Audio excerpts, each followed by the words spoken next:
A couple months ago, I made a video where I intended on exploring the new levels added in the then recent Ancient Dungeon update. However, that didn't happen, because my ADHD-riddled brain got distracted by a crossbow. But this week, I got to thinking about Ancient Dungeon again, and I decided that I was finally going to go and explore the new areas. But when I actually loaded in, I found out that Ancient Dungeon had gotten yet another major update. There's so much more here. This is panic-inducing. Look at all this. What is any of this, man? This time adding a perk tree, areas of interest, and a player statistics board. So, over the past week, I tried to experience as much of the new content as I could. Nice. Alright. Hold up, we gotta do the thing. Yeah, there we go. Almost immediately after entering my first dungeon, I realized that I have become incredibly rusty at this game. Not only did I get hit by the very first enemy I encountered, but I also completely forgot what half the relics in the game do. And because of those things, by the time I made it to the end of the first level, I was already on half a heart. Which didn't bode well for me, because I was about to explore what is, in my opinion, the second hardest area in the game. Sewer. Oh, man. Oh my gosh, they crawl out of the sewers? That's horrifying. Oh, whoa, they can dash. Okay, these guys can dash. All right. Keep that in mind. All right. Whoa. Okay.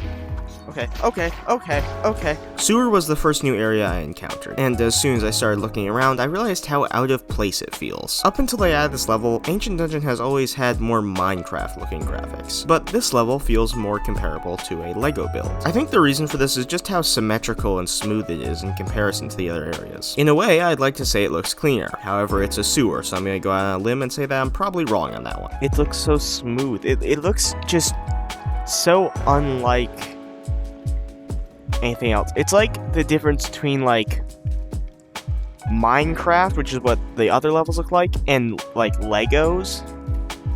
I mean, take a look at this and tell me this doesn't look like something that somebody made out of Legos. I mean, as much as I loved the visual design of Sewer, there's one part that I cannot say that I enjoyed, and that's the enemies. For whatever reason, the person in charge of designing the monsters in this level turned the bats into flies that have a borderline microscopic hitbox, and what they did with the slimes was even worse. The slimes in this area have camouflage like you've never seen before. To be honest, for most people, this probably isn't even a problem, and they can see them just fine. But I have partial color blindness, so for me, I can't see one of these 3D poop emojis until they're 4 inches away from my face. Oh, I almost just walked directly into those spikes.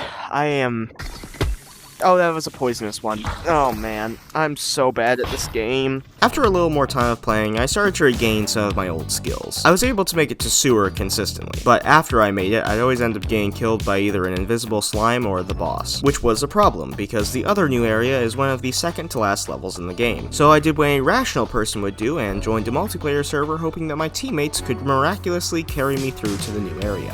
What's 9 plus 10? I don't know, that's a tricky one.